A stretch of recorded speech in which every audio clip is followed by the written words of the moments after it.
Mes chers frères et sœurs, paix et bien dans le nom de notre Seigneur Jésus-Christ, une seule chose je nous propose aujourd'hui pour notre méditation. Si Jésus n'a pas visé l'intérêt général, c'est parce que c'est un mensonge. Dans l'Évangile, Jésus raconte une parabole. Si l'un de vous a son brebis et qu'il en perd une, n'abandonne-t-il pas les 99 autres dans le désert pour aller chercher celle qui est perdue jusqu'à ce qu'il la retrouve? Mes chers frères et sœurs, je ne sais pas si vous percevez la gravité de ce qui est dit dans cette parabole. Comment se fait-il que quelqu'un qui a son brebis, et parce qu'une seule est perdue, il abandonne 99 à la merci de la nature et va chercher une seule brebis égarée? Il faut être un fou pour prendre un tel risque. La logique humaine voudrait qu'on laisse les 99 brebis avec quelqu'un, puis aller chercher une brebis égarée. Au mieux, engager les gens pour aller chercher sa brebis égarée. Mais la logique de Jésus dans cette parabole est tout autre. Laisser 99 à la merci de la nature et aller chercher une seule brebis égarée. Par ailleurs, Jésus insiste, si une femme a 10 pièces d'argent et qu'elle en perd une, ne va-t-elle pas allumer une lampe, balayer la maison et chercher avec soin jusqu'à ce qu'elle la retrouve? Mes chers frères et sœurs, une femme ne peut pas balayer toute une maison et chercher avec soin une pièce alors qu'elle a encore 9 autres pièces. Pourquoi? Mais parce qu'elle sait que le ménage n'est pas une chose aisée. En fait, par cette parabole, Jésus veut nous montrer que l'intérêt général est un mensonge de grande envergure.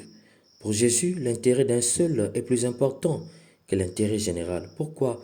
Mais parce que l'intérêt général n'est possible que lorsque l'intérêt d'un seul est résolu. Autrement dit, il faut d'abord chercher à résoudre le problème de un à un pour arriver à régler l'intérêt de tout le monde. C'est pourquoi pour Jésus, l'intérêt d'une seule brebis égarée est plus important que l'intérêt de 99 autres. Il en va de même pour l'intérêt d'une pièce qui est plus importante que les 9 autres pièces.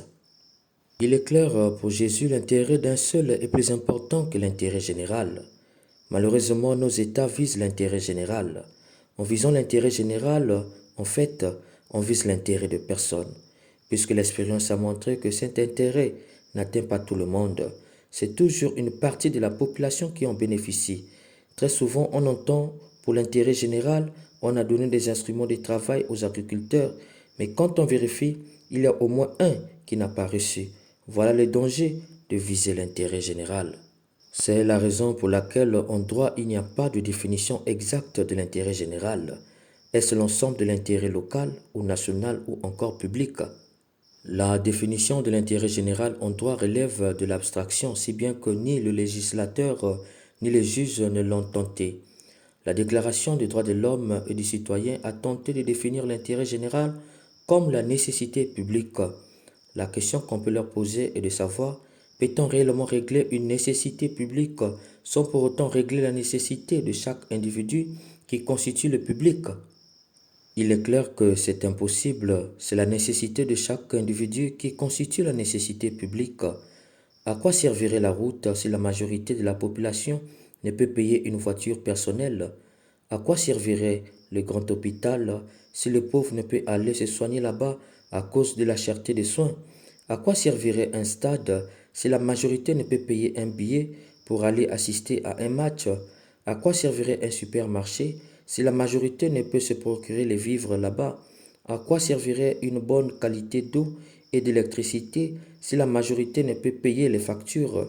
À quoi serviraient les grandes universités si la majorité ne peut se former là-bas à cause de la cherté académique? Mes chers frères et sœurs, voilà un mensonge que le monde nous a servi, l'intérêt général qui au fond n'est l'intérêt de personne si ce n'est d'une catégorie de personnes. Jésus l'homme vrai s'inscrit en encontre de ce mensonge. Pour lui, l'homme d'abord, son intérêt personnel d'abord. Il faut l'écouter, le soigner, répondre à son besoin.